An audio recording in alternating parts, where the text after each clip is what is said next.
জব্দ সম্পদ গোপনে বিক্রির অভিযোগ উঠেছে গুম খুনের পলাতক আসামি তারিক আহমেদ সিদ্দিকের বিরুদ্ধে, যিনি গণঅভ্যুত্থানে ক্ষমতাচ্যুত প্রধানমন্ত্রী শেখ হাসিনার নিরাপত্তা উপদেষ্টা ও গুম খুনের মাস্টারমাইন্ড হিসেবে অভিযুক্ত।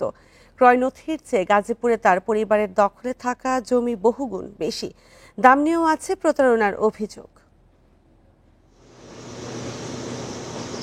গাজীপুরের ফাউকালে সুরক্ষিত এই বাড়িটি তারেক সিদ্দিকের। ভেতরে ডুপ্লেক্স ভবন, বিশাল পুকুর ও গাছপালা।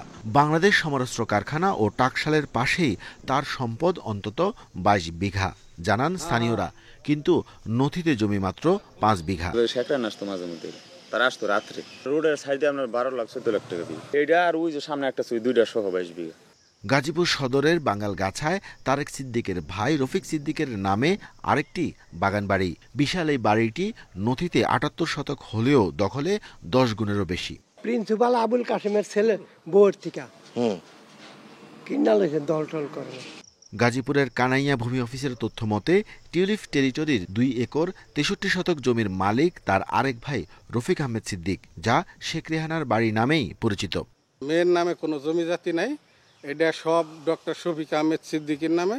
দুদকের নথি বলছে গাজীপুরে তারেক সিদ্দিকের বাগান বাড়ি 2টি, ঢাকার গুলশানে একটি 7তলা বাড়ি, বসুন্ধরায় 3টি প্লট তার ও স্ত্রীর নামে, বাড়িধারায় 4টি ফ্ল্যাট ও একটি ফ্ল্যাটের একাংশ, গাজীপুরের আরেকটি 7তলা বাড়ির 4 ভাগের 1 ভাগ। এছাড়া গাজীপুর ও নারায়ণগঞ্জে তারেক দম্পতির 48 বিঘা জমি রয়েছে। 5 আগস্টের পর গুম খুনের পলাতক আসামি তারেক সিদ্দিকের গাজীপুরের জমি গোপনে বিক্রির কথা জানান স্থানীয়রা। এখন কাপাস কে মালিক কিনছে,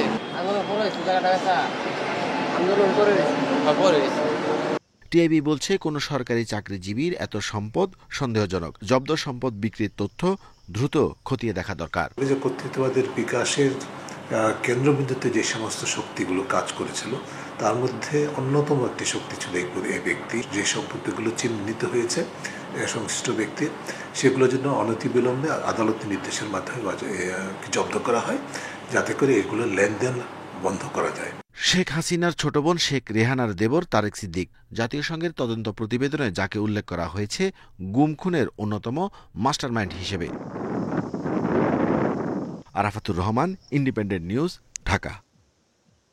আওয়ামী লীগের মতো গণঅভ্যুত্থানের চেতনা বিক্রি না করার আহ্বান জানিয়েছেন বিএনপির স্থায়ী কমিটির সদস্য সালাউদ্দিন আহমেদ। শনিবার কেরানীগঞ্জে এক সমাবেশে তিনি আরও বলেন, যাদের জামানত থাকবে না তারাই সংখ্যানুপাতিক নির্বাচনের কথা বলছে। সংস্কার কমিশন সারাদিন আলোচনা আর খানাপিনাতেই আটকে আছে বলে মন্তব্য করেন তিনি। সংস্কার ও দ্রুত সময়ে নির্বাচনের দাবিতে শনিবার দুপুরে কেরানীগঞ্জের চুনকুটিয়া স্কুল মাঠে সমাবেশ করে উপজেলা দক্ষিণ থানা বিএনপি।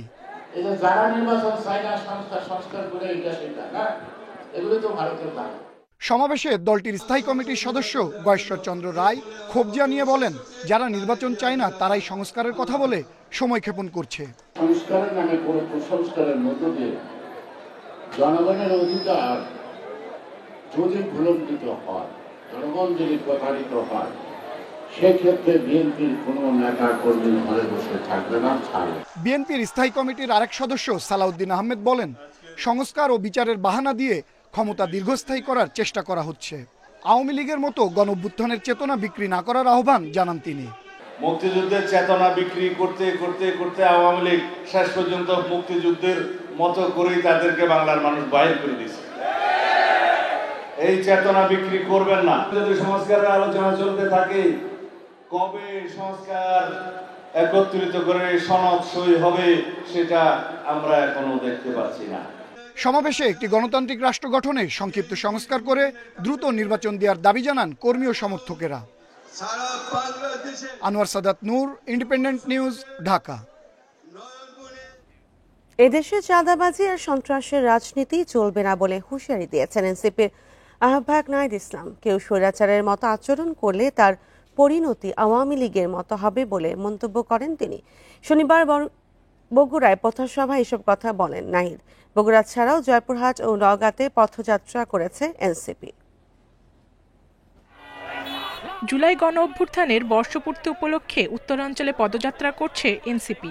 পঞ্চম দিনে বগুড়ার সাতমাথা মুক্ত মঞ্চে পথসভা করেছে দলটি। এ সময় এনসিপির আহ্বায়ক নাহিদ ইসলাম বলেন, চাঁদাবাজি ও সন্ত্রাসের রাজনীতি আর করতে দেওয়া হবে না। ব্যর্থতার দায়ে প্রশাসন ও পুলিশের বিচার চান তিনি। নিরপেক্ষ প্রশাসন, নিরপেক্ষ পুলিশ এবং নিরপেক্ষ আদালত নিশ্চিত করতে হবে। যদি কেউ সেই পুরনো কায়দায় দলবাজ প্রশাসকদের মতো আচরণ করে, তার পরিণতিও ফ্যাসিস্ট মুজিববাদীদের দোসরদের মতোই হবে। গত 1 বছর ধরে একটি দল চাঁদাবাজি, সন্ত্রাস, মাদক দখলে জড়িয়েছে বলে মন্তব্য করেন এনসিপি নেতারা। পুরনো রাজনীতি থেকে বেরিয়ে আসার আহ্বান জানান তারা। এই নতুন বাংলাদেশকে আমরা আর কোনো চাঁদাবাজের হাতে ছেড়ে দেব না। নতুন বাংলাদেশ করতে আগের সিস্টেম বাদ দিয়ে, আগের বন্দোবস্ত বাদ দিয়ে নতুন সিস্টেমের বাংলাদেশ দরকার আছে কি নাই? এদিকে জয়পুরহাটের পথসভায় দেশ পুনর্গঠনের জন্য যুব সমাজকে এগিয়ে আসার আহ্বান জানান হাসনাত আব্দুল্লাহ।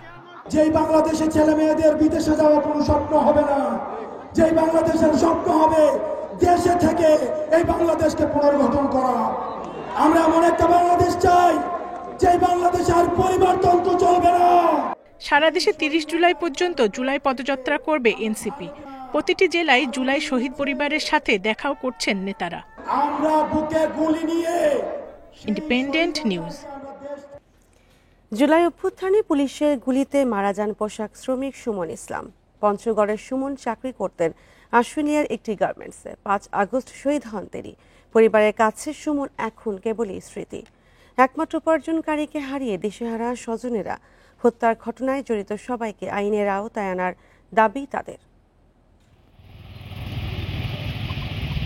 পঞ্চগড়ের বোদা উপজেলার সুমন ইসলাম ঢাকায় কাজ করতেন একটি পোশাক কারখানায়। বৃদ্ধ মা বাবা আর 3 বোনের মুখে হাসি ফোটানোর স্বপ্ন ছিল তার। তবে জুলাইয়ের ছাত্র জনতার গণ অভ্যুত্থানে 5 আগস্ট আশুলিয়া গুলিতে মারা যান তিনি। 3 দিন পর মরদেহ পায় পরিবার। বছর পেরিয়ে গেল, এখনো প্রতিদিন গ্রামের পথের দিকে তাকিয়ে থাকেন সুমনের মা বাবা। একমাত্র উপার্জনকারীকে হারিয়ে দিশেহারা তারা। এখন আমার সংসার উনি মাত্র ছিল, উনি সংসার পরিচালক করত। এখন আমি মনে করি সে মরে নাই, সে আসলেই এই গানটাই আমি খাই।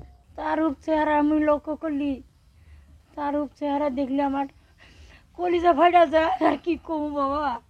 হত্যায় জড়িত সবার বিচারের দাবি স্থানীয়দের। পরিবারগুলোকে আর্থিক সহায়তার দাবি জানান তারা।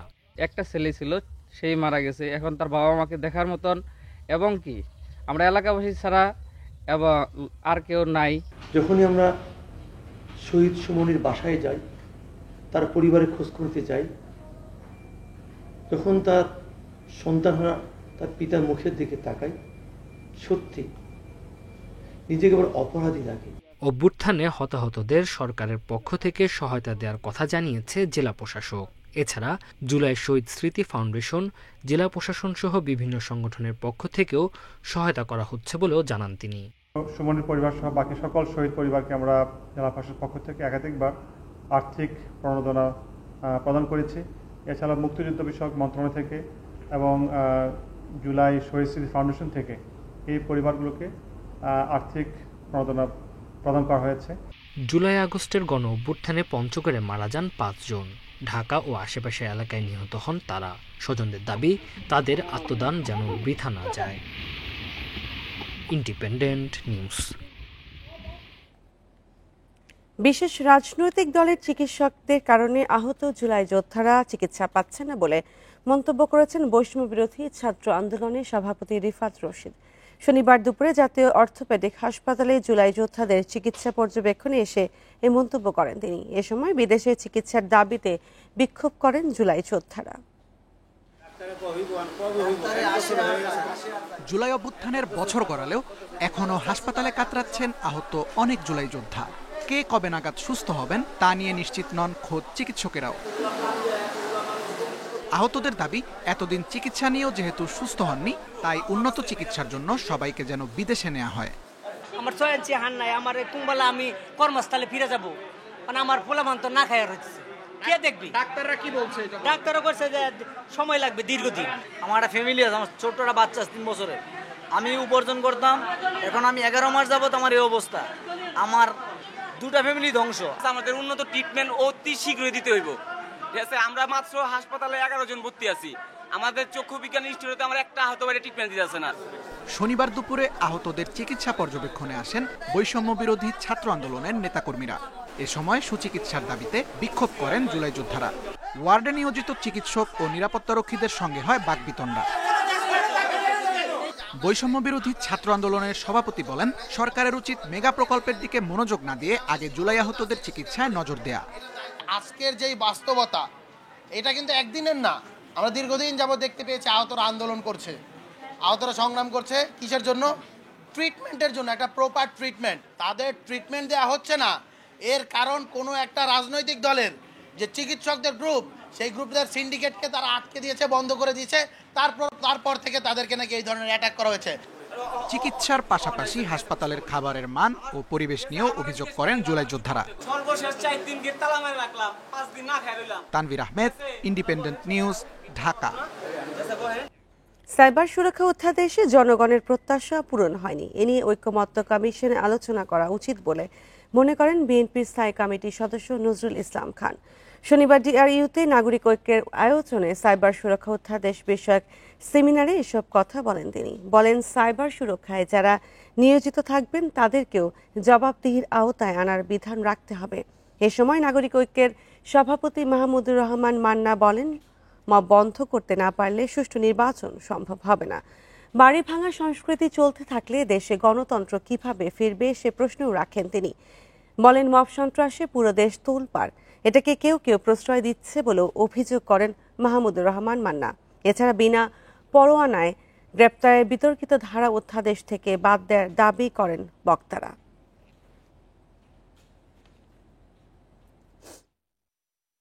যারাই ক্ষমতার অধিকারী হবে রাষ্ট্রের মাধ্যমে, তাদের প্রত্যেককে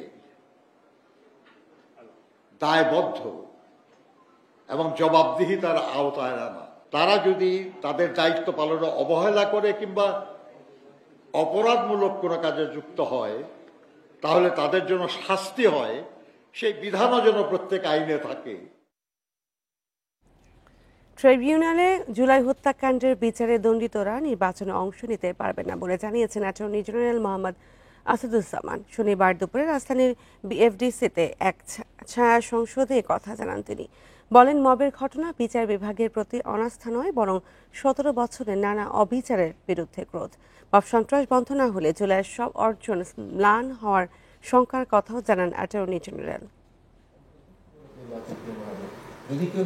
রাজধানীর তেজগাঁওয়ে জুলাই আন্দোলনের চেতনা বাস্তবায়নে করণীয় বিষয়ে ছায়া সংসদ বিতর্ক অনুষ্ঠানে প্রধান অতিথি হিসেবে যোগ দেন অ্যাটর্নি জেনারেল মোহাম্মদ আসাদুজ্জামান।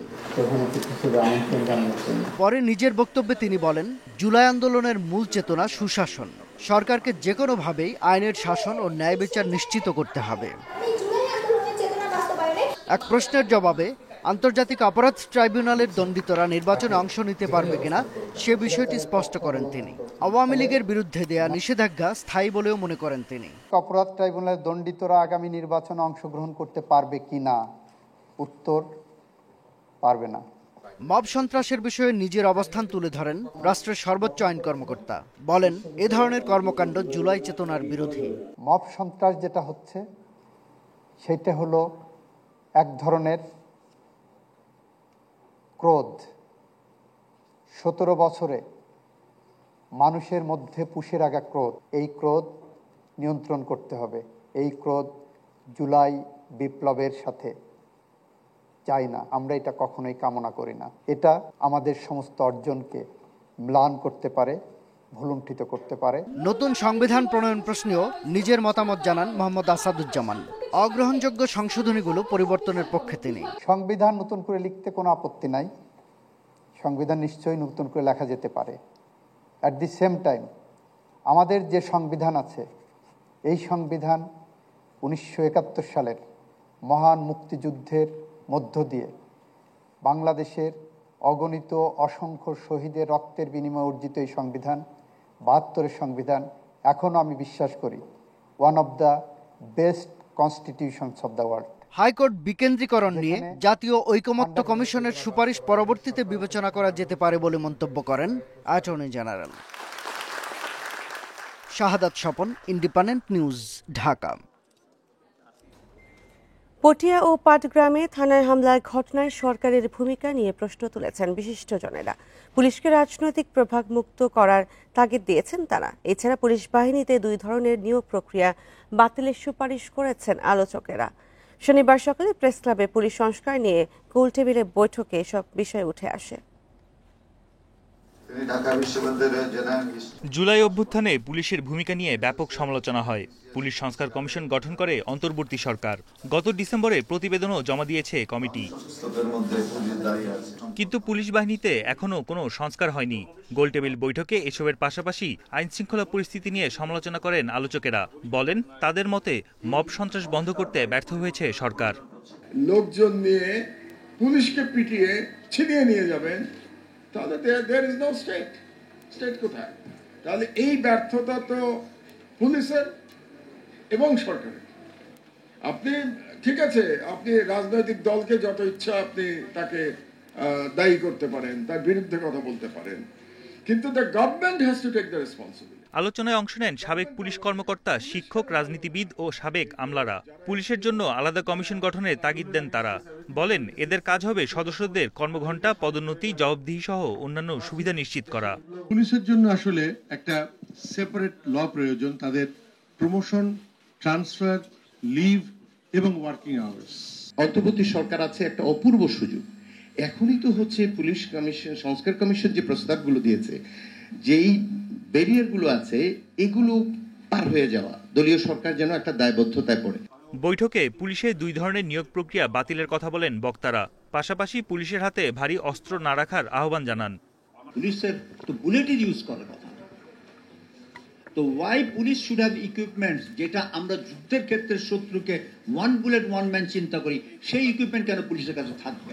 এমন একটা অস্বাভাবিক পরিবেশ তৈরি করেছিল শেখ হাসিনা, এবং এখন বক্তব্য হলো শেখ হাসিনা এই বাহিনীটাকে গণশত্রুতে পরিণত করে দিয়েছিল। এখন যতই গণশত্রুতে পরিণত করা হয়, পুলিশ ছাড়া তো কোনো দেশ চলে না। কোনো রাজনৈতিক সরকার স্বাধীন পুলিশ কমিশন গঠন করতে চাইবে না বলেও মন্তব্য করেন বক্তারা।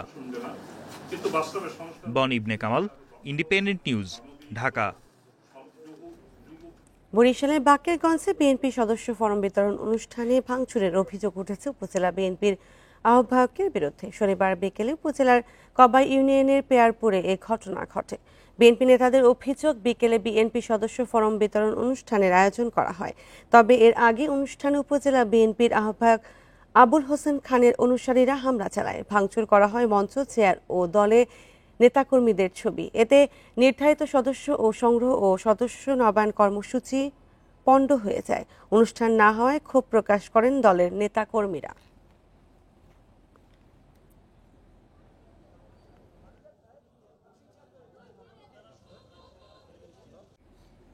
ধামাকাশপিং.com এর চেয়ারম্যান ডক্টর মুজতাবা আলীকে ভাটারা থানা হেফাজত নিয়েছে গ্রাহকরা। শনিবার দুপুরে এবার কেয়ার হাসপাতালের সামনে থেকে অবরুদ্ধ করে তাকে। এরপর ভাটারা থানায় নিয়ে মুজতাবা আলীর বিরুদ্ধে প্রতারণা মামলায় গ্রেপ্তারের দাবি জানায় তারা। গ্রাহকদের দাবি, 2021 সাল থেকে ই শপিং প্ল্যাটফর্ম ধামাকাশপিং.com কোম্পানির কার্যক্রম বন্ধ। এরপর থেকে গ্রাহকদের 400 কোটি টাকা লোপাট করার অভিযোগে ধামাকাশপিং.com এর চেয়ারম্যানের বিরুদ্ধে চেক জালিয়াতি ও প্রতারণার মামলা করে গ্রাহকরা। সাবেক স্বরাষ্ট্রমন্ত্রীর আত্মীয় পরিচয় দেয় তাকে গ্রেপ্তার করা হয়নি। শনিবার ভাটারা থানায় ধরে আনা হলেও আইনগত কোনো ব্যবস্থা নেয়নি পুলিশ। তবে ভাটারা থানার পক্ষ থেকেও কোনো মন্তব্য করতে রাজি হয়নি। যারা প্রোডাক্ট কিনছি হলো প্রোডাক্ট পাওয়ার আশায়, কিন্তু আজকে দীর্ঘ 4 থেকে 5 বছর হয়ে গেল আমাদের কিন্তু পণ্য ফেরত পায় নাই। বিভিন্ন সোর্সে ইনফরমেশন পাইয়া পরে খবর দিলাম, তারপরে ওনাকে ধরে থানা নিয়ে আসলাম। কোনোভাবে গ্রেফতার ছাড়া এবং গ্রাহকের সমস্ত টাকা ফিরিয়ে দেওয়া ছাড়া ওনাকে যেন ছাড়া না হয়। আজ পবিত্র আশুরা, মহরম মাসের 10 তারিখ মানে মুসলিম উম্মার শোকের দিন। রাতে পুরান ঢাকার হোসাইনি দালান থেকে আয়োজন করা হয় শোকযাত্রা। এই দিনটি মুসলমানদের কাছে সত্য ও ন্যায় প্রতিষ্ঠারও দিন। 61 হিজরি সালে এই দিনে হযরত মুহাম্মদ সাল্লাল্লাহু আলাইহি ওয়াসাল্লামের দৌহিত্র ইমাম হোসাইন ও তার পরিবারের সদস্যরা ইয়াজিদের সৈন্যদের হাতে কারবালায় ময়দানে শহীদ হন। শোকাবহ সে ঘটনার স্মরণে হোসাইনি দালাল থেকে শোকযাত্রা বের হয়। কারবালার সেই যুদ্ধ স্মরণে শোক মিছিলে অংশ নেন ভক্তরা। কালো পোশাক আর কণ্ঠের হাই হোসেন ধ্বনিতে মাতম করেন তারা। আশুরার মূল শোক যাত্রাটি সকাল 10টায় হোসাইনি দালাল থেকে আবার শুরু হবে। এবছর ডেঙ্গুতে মৃত্যুর 50%ই ঢাকা দক্ষিণ সিটির বাসিন্দা, এমন তথ্য দিয়েছে স্বাস্থ্য অধিদপ্তর। তবে ডিএসসিসির দাবি, বিভিন্ন এলাকা থেকে ডেঙ্গু আক্রান্ত হয়ে এখানকার হাসপাতালে ভর্তি হচ্ছে, তাই মৃত্যুও বেশি। আর সবচেয়ে ভয়াবহ অবস্থা বরিশাল বিভাগের, তাই রোববার বিশেষ কার্যক্রম নিয়ে যাচ্ছে স্বাস্থ্য বিভাগ। এবছর 12,000 ডেঙ্গু আক্রান্তের মধ্যে 6,000ই জুন মাসে, আর এ মাসের 5 দিনে আক্রান্ত 1,600 ছাড়িয়েছে। মৃত্যুর সংখ্যাও বেড়েছে জুনে। চলতি বছর ডেঙ্গুতে মারা গেছে 45 জন, যার মধ্যে জুনেই 19 জন আর জুলাইয়ে 3 জন। স্বাস্থ্য অধিদপ্তরের তথ্য অনুযায়ী সর্বোচ্চ 20 জনের মৃত্যু হয়েছে ঢাকা দক্ষিণ সিটিতে।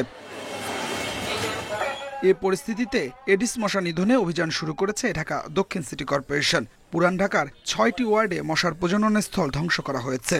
আমাদের কোনো রকম গাফেলতি নাই, আমাদের কর্মীরা নিয়মিত পরিষ্কার করে। তবে এই বিশেষ অভিযানের মূল উদ্দেশ্য হচ্ছে যে শুধু এটা সিটি কর্পোরেশনের দায়িত্ব নয়, এটা জনগণের একটি দায়িত্ব আছে। এই কারণে আমরা মূলত আজকের এই বিশেষ অভিযানের মাধ্যমে জনগণকে সচেতন করতে চাচ্ছি। কারণ জনগণকে যতক্ষণ পর্যন্ত আমরা আমাদের প্রক্রিয়ার সাথে এঙ্গেজ না করতে পারবো, ততক্ষণ আমরা সিটি কর্পোরেশন করতে পারবো, কিন্তু জনগণ বারবার রাস্তায় ময়লা ফেলবে।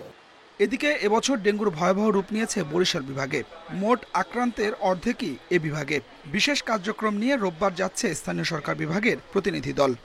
বরিশাল বরগুনাতে কিছু খারাপ ছিল, ওখানে হচ্ছে যে বৃষ্টির পানি ধারণ করে রাখার কারণে এগুলো হয়েছে। আমরা সরকারিভাবে বৃষ্টির পানি ধারণ যেখানে করবে ঢাকনা দেওয়ার ব্যবস্থা আমরা করেছি বিনামূল্যে, এটা সরকারিভাবে আমরা দিব। আর মানুষদেরকে এই বৃষ্টির পানি ধরে রাখার জন্য আরও কিছু আধুনিক প্রযুক্তি আমরা দিচ্ছি, যাতে করে এই ডেঙ্গুর প্রভাবটা না বাড়ে। আমরা সারা দেশে এই অভিযান পরিচালনা করছি, মোবাইল কোর্ট পরিচালনা করা হচ্ছে। রাজধানীর বেশিরভাগ এলাকায় এডিসের লার্ভার ঘনত্ব মিলেছে ব্রুটো ইন্ডেক্সে 20-এর বেশি, যা আশঙ্কাজনক বলছেন কীটতত্ত্ববিদেরা। Adilur Rahman, Independent news, Dhaka. চট্টগ্রাম বন্দরের নিউ মুরিং কন্টেইনার টার্মিনাল এনসিটিতে সাইফ পাওয়ারটেক যুগ শেষ হচ্ছে। দফায় দফায় মেয়াদ বাড়িয়ে 17 বছর ধরে এই টার্মিনাল পরিচালনার দায়িত্ব ছিল প্রতিষ্ঠানটি। সোমবার থেকে এই টার্মিনাল পরিচালনায় ড্রাই ডকের মাধ্যমে যুক্ত হচ্ছে নৌবাহিনী। বন্দর ব্যবহারকারীদের দাবি, সুষ্ঠু পরিচালনায় ব্যবসায়ীদের সামনে রোল মডেল হতে পারে এনসিটি। 2007 সালে নির্মিত চট্টগ্রাম বন্দরের সবচেয়ে বড় কন্টেইনার টার্মিনাল এনসিটি পরিচালনায় সাইফ পাওয়ারটেক আনুষ্ঠানিকভাবে যুক্ত হয় 2012 সালে। এরপর কয়েক দফা মেয়াদ বাড়িয়ে দায়িত্বে থেকেছে প্রতিষ্ঠানটি। সরকার পরিবর্তনের পর গেল 1 বছর বন্দরে সাইফ পাওয়ারটেক ও নতুন অপারেটর নিয়ে চলেছে নানা আলোচনা। বিদেশি অপারেটর নিয়োগ প্রশ্নে দুভাগে বিভক্ত বন্দর ব্যবহারকারী, রাজনৈতিক নেতৃত্ব, শ্রমিক কর্মচারী ও ব্যবসায়ীরা। অবশেষে সোমবার থেকে এই টার্মিনাল পরিচালনায় আসছে চিটাগং ড্রাই ডক। নৌবাহিনীর পরিচালনায় এই প্রতিষ্ঠানটি এতদিন জাহাজ রক্ষণাবেক্ষণের কাজ করলেও এবার প্রথম যুক্ত হচ্ছে টার্মিনাল পরিচালনায়। 7 তারিখ থেকে আমাদের নতুন অপারেটরের মাধ্যমে কাজ করতে হবে। তো আমরা সরকারের কাছে প্রস্তাব দিয়েছিলাম এবং সেই প্রস্তাব ইতিমধ্যে অনুমোদিত হয়েছে। আমরা চট্টগ্রাম ড্রাই ডক লিমিটেডের সাথে 6 মাসের জন্য ডিপিএম করব এবং তারা অলরেডি কাজ বুঝে নেওয়ার প্রক্রিয়া শুরু করেছে। বন্দরে সিসিটি এনসিটিতে জনবল রয়েছে 2781 জন। তাদের দিয়েই এনসিটি পরিচালনা করবে ড্রাই ডক কর্তৃপক্ষ। বন্দর ব্যবহারকারীদের আশা, এতদিন ধরে শ্রমিক সংকট, ধীরগতি, মর্জিমাফিক কাজ করার যে প্রবণতা ছিল তা এবার বন্ধ হবে। 10 জনের গ্যাং বুক করছি, আমার কন্টেনারে কাজ করতে আসছে 3 জন 4 জন। আমার যেটা আধা ঘন্টায় লোড হয়ে যেত যে আমার ভ্যানটা, সেটা আমার 4 ঘন্টা লাগছে। এই সব থেকে আমরা বেরিয়ে আসতে না পারলে কে পরিচালনা করছে আসলে এটা খুব ম্যাটার করবে বলে আমি মনে করি। আমরা যেসব দেশের সাথে প্রতিযোগিতা করি, আমার কাস্টমাররা যেসব দেশের সাথে বিজনেস করে, প্রত্যেকের বন্দরগুলো কিন্তু বিশ্বমানের বন্দর। কিন্তু আমি যদি এই পিছিয়ে পড়া বন্দরে পড়ে থাকি, স্বাভাবিকভাবে আমি ব্যবসায়িকভাবে পিছিয়ে যাব। কারণ আমার বন্দরটা একটু এক্সপেন্সিভ হবে, কস্টলি হবে। কস্টলি হলে স্বাভাবিকভাবে কাস্টমারদের উপর একটা চাপ আসবে। গেল অর্থ বছরে বন্দরে মোট কন্টেইনারের 44 ভাগ হ্যান্ডলিং হয়েছে এনসিটিতে। অনুপম শীল, ইন্ডিপেন্ডেন্ট নিউজ, চট্টগ্রাম। সংস্কারের অভাবে খুলনা মহানগরে অধিকাংশ খেয়াঘাটের বেহাল দশা। ঝুঁকি নিয়ে নদী পারাপার হচ্ছেন যাত্রীরা, মাঝে মাঝে ঘটছে দুর্ঘটনা, এতে দুর্ভোগে চলাচলকারীরা। খেয়াঘাটগুলো সংস্কারের দাবি স্থানীয়দের। এদিকে ঘাট সংস্কারের উদ্যোগ নেওয়ার কথা জানিয়েছেন অভ্যন্তরীণ নৌ পরিবহন কর্তৃপক্ষ। দিঘলিয়া ও রূপসা উপজেলাকে খুলনা নগরী থেকে বিচ্ছিন্ন করেছে ভৈরব রূপসা নদী। শহরের সঙ্গে রূপসা উপজেলার সড়কপথ থাকলেও দিঘলিয়া উপজেলা পুরোপুরি নির্ভরশীল নৌ রুটের উপর। প্রতিদিন খেয়াঘাট দিয়ে দুই উপজেলার লক্ষাধিক যাত্রী জেলা শহরে যাতায়াত করেন। খুলনা মহানগরীতে দিঘলিয়া, দৌলতপুর, নগরঘাট সহ 17টি খেয়াঘাট রয়েছে। ঘাটগুলোর বেশিরভাগই অনেকটা খারাপভাবে তৈরি, কোথাও ভাঙা, আবার কোথাও দেবে গেছে। কোনোটির পন্টনে আবার ছোট বড় গর্ত। মুরব্বীরা উঠতে পারে না ভাই, বুঝছেন? আর এই যে নামে যাব, উঠতে গেলে ভাই খুব কষ্ট হয়। যখন সময় পড়ে যাইতে পারে ভাঙাচুরা, আমাদের এই দিকে একটু খেয়াল করা উচিত। সর্বোপরি একটা বিশৃঙ্খল অবস্থা, যে কোনো মুহূর্তে যে কোনো প্রাণহানি ঘটতে পারে। এসব ঘাট দিয়ে ঝুঁকি নিয়ে চলাচল করছেন স্থানীয়রা। মাঝে মধ্যেই ঘটছে ছোট বড় দুর্ঘটনা। এগুলো সংস্কারের দাবি জানিয়েছেন তারা। যতগুলো খেয়াঘাট আছে, এই খেয়াঘাটগুলো অব্যবস্থাপনা এবং খুবই ভঙ্গুর অবস্থা, যার কারণে অনেক সময় অনেক দুর্ঘটনা ঘটে। খেয়া পারাপারের ঘাটগুলোর সংস্কার এবং সুব্যবস্থা যদি না করা হয়, আমরা নাগরিকের এর বিরুদ্ধে একটা তীব্র আন্দোলন গড়ে তুলতে বাধ্য। ঘাটগুলোর আধুনিকায়নে কাজ করার কথা জানিয়েছে অভ্যন্তরীণ নৌ পরিবহন কর্তৃপক্ষ। সমস্যাগুলোর সমাধানে কাজ চলছে বলে জানিয়েছে বিআইডব্লিউটিএ। বিআইডব্লিউটিএ যে সমস্ত ঘাট পরিচালনা করে, সেই সমস্ত ঘাট আধুনিকায়নের জন্য অলরেডি আমাদের বিভিন্ন ধরনের স্টাডি চলছে। যাত্রী পারাপারের যে সুবিধা নির্মাণ করা প্রয়োজন, আমরা খুব দ্রুতই সেগুলো করব। চাকরি, ব্যবসা সহ বিভিন্ন প্রয়োজনে প্রায় লক্ষাধিক মানুষ ভৈরব রূপসা নদী পার হয়ে খুলনা শহরে যাতায়াত করেন। Independent news. এবারও ফরিদপুরে পাটের আশানুরূপ আবাদ হয়েছে। গত বছরের তুলনায় বেড়েছে পাটের উৎপাদনের লক্ষ্যমাত্রা। সার, ওষুধ ও কীটনাশক প্রয়োগ শেষে কৃষকরা ব্যস্ত পাটের নিবিড় পরিচর্যায়। কৃষি বিভাগ বলছে বছর প্রায় 2000 কোটি টাকার পাট উৎপাদন হবে। তবে খরচ বাড়ায় ন্যায্য মূল্য না পেলে লোকসানের শঙ্কা কৃষকদের।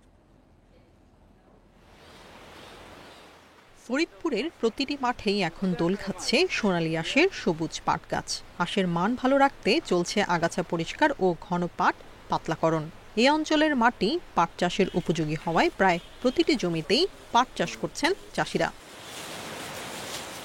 120 দিনে পরিপক্ক পাট গাছ কেটে পানিতে জাগ দিয়ে পাটের আঁশ ছাড়ানো হবে। কিছু নিচু এলাকা ছাড়া অন্যান্য জমিতেই পাটের আবাদ ভালো হয়েছে। কৃষকরা বলছেন এবছর জমির চাষ থেকে বীজ রোপণ ও সার, ওষুধ সহ পরিচর্যায় বেড়েছে খরচ। এতে ন্যায্য মূল্য না পেলে লোকসানের শঙ্কা চাষিদের। যদি বৃষ্টি হয় তাও ভালো, না হলেও তাও ভালো। পানি আসলেও মনে হবে সমস্যা, আলাদা আছে, পুষ্কিনি আছে, আবার পাট দাগ দিয়েছে, পানি হয়ে গেছে। মাঠের পাট হলে এখন আছে ভালো, কিন্তু বৃষ্টির জন্য একটু ক্ষতি হয়েছে। তাছাড়া এমনি পাট ভালো আছে। অনেক খরচ, পরে 3-4 সেচ দেওয়া লাগে, তারপরে বাস কাটা লাগে, দুনে টানা লাগে। আবহাওয়া ভালো থাকায় এবছর ফরিদপুরে পাটের ফলন ভালো হয়েছে। প্রায় 2000 কোটি টাকার পাট উৎপাদনের লক্ষ্যমাত্রা কৃষি বিভাগের। এবছর পাটের যে গাছের চেহারা বা ফসলের যে অবস্থা, প্রথমের দিকে সামান্য কিছু খারাপ থাকলেও কিন্তু পাটের যে উপযোগী আবহাওয়া, বৃষ্টিপাত এবছর ভালো থাকায় আমরা মনে করছি যে আমাদের যে লক্ষ্যমাত্রা, এই লক্ষ্যমাত্রা অর্জন করতে সক্ষম হব। জেলায় এবছর পাট চাষের লক্ষ্যমাত্রা ছিল 6525 হেক্টর জমিতে, আর চাষ হয়েছে 86,531 হেক্টর জমিতে। এছাড়া গত বছর পাট উৎপাদন হয়েছিল 2,16,161 টন। Independent news. কৃষকদের হাতে চাল না থাকা মিলারদের সিন্ডিকেট ও কর্পোরেট প্রতিষ্ঠানের বিপুল মজুদের কারণে চালের বাজার অস্থির হয়ে উঠেছে, এমন দাবি খুচরা বিক্রেতা ও কৃষকদের। ফলে বাজারে চালের সংকট না থাকলেও দাম বাড়ছে। তবে ভোক্তা সংরক্ষণ অধিদপ্তর দুষছে সরকারের কার্যকর নজরদারির অভাবকে। কৃষি সম্প্রসারণ অধিদপ্তরের তথ্য অনুযায়ী এবছর বোরো মৌসুমে রেকর্ড 2,14 লাখ টন চাল উৎপাদন হয়েছে, যা গতবারের চেয়ে 15 লাখ টন বেশি। তারপরও বাজারে চালের দাম চড়া। দাম বেড়ে বাজারে ভালো মানের মিনিকেট চাল বিক্রি হচ্ছে 85 থেকে 90 টাকার বেশি দামে। মোটা চাল মিলছে না 60 টাকার নিচে। টিসিবির হিসাবে এক মাসে চালের দাম বেড়েছে 15.5%। চড়া দামের জন্য মিল মালিক আর বড় প্রতিষ্ঠানগুলোকে দুষছেন বিক্রেতারা। এক ঘরে যদি 6 জন 7 জন লোক থাকে 3 কেজি চাল লাগে, তো 1 কেজি চাল যদি 80-90 টাকা, কেমনে খাইবে? মিলেরা যদি দাম বাড়ায় তাহলে বাড়ে, আর যদি ওনারা যদি কিছু কমাই দেয় তাহলে কমে। রাজধানীর চালের বেশি সরবরাহ হয় কুষ্টিয়া নওগাঁ অঞ্চল থেকে। এখানকার কৃষকরা বলছেন সব চাল মজুত করেছে মিলাররা। তবে এসব অভিযোগ অস্বীকার করে কর্পোরেট প্রতিষ্ঠানের উপর দায় চাপাচ্ছেন মিল মালিকরা। আমার জানা মতে কোনো কৃষকের কাছে অবশিষ্ট ধান নেই বা কৃষক আসলে মজুত করে না। খাদ্য অধিদপ্তরের বা বিভিন্ন সংস্থা যারা আছে তদারকি করা তাদের দায়িত্ব, তারা এটাকে মনিটরিং করলেই কার কাছে কি ধান আছে না সেটা বাজারে জানা যাবে। ভরা মৌসুমে চালের দাম বেড়ে যাওয়াকে কারসাজি বলছে ক্যাব। খাদ্য নিরাপত্তা নিশ্চিতে কৃষি সংস্কার কমিশন গঠন সহ সিন্ডিকেটের বিরুদ্ধে ব্যবস্থা নেওয়ার তাগিদ তাদের। যে ব্যবসায়ী তার সেই ধরনের ব্যবসা করা উচিত, তার সেই ধরনের কাজের সাথে যুক্ত হওয়া উচিত। এগুলো যদি বন্ধ না হয় তাহলে কিন্তু ব্যবসার ক্ষেত্রে সুশাসন কঠিন হবে। আমরা যারা ভোক্তা আমরা প্রতিনিয়ত কিন্তু ঠক। খাদ্য মন্ত্রণালয়ের তথ্য মতে সরকারি গুদামে চালের মজুত 13,82,000 টন। Shahid Ahmed, independent news, Dhaka. আর এই ছিল এখনকার সংবাদে। ইন্ডিপেন্ডেন্ট টেলিভিশনের সব খবর বিস্তারিত জানতে চোখ রাখুন ফেসবুক, ইউটিউব ও এক্সে। ধন্যবাদ সবাইকে।